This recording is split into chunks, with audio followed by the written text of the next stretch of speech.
खोया हुआ बेटा, लूका 15 बाब 11 से 32 आयत। फिर उसने कहा कि किसी शख्स के 2 बेटे थे। उनमें से छोटे ने बाप से कहा, ऐ बाप, माल का जो हिस्सा मुझको पहुंचता है मुझे दे दे। उसने अपना माल मता उन्हें बांट दिया।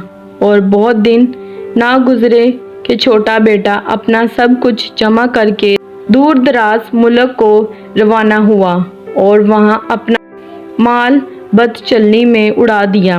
और जब सब कुछ खर्च चुका तो उस मुल्क में सख्त काल पड़ा और वो मोहताज होने लगा।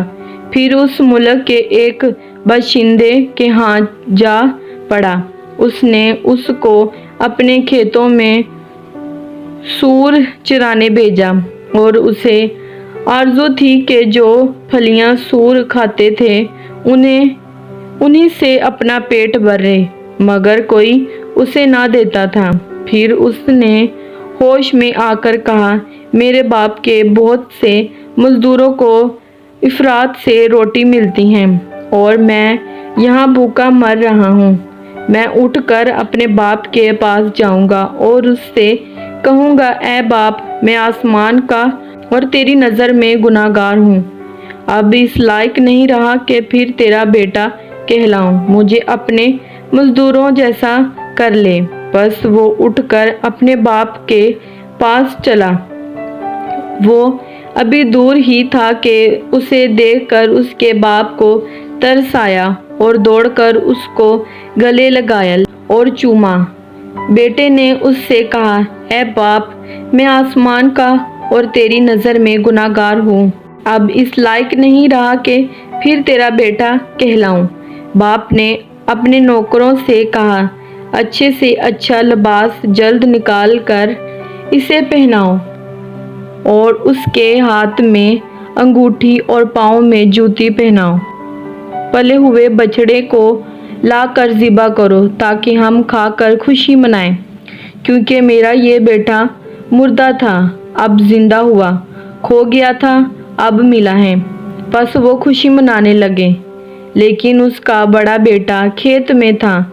जब वो आकर घर के नज़दीक पहुंचा तो गाने बजाने और नाचने की आवाज़ सुनी और एक नौकर को बुलाकर दरियाफ्त करने लगा कि ये क्या हो रहा है।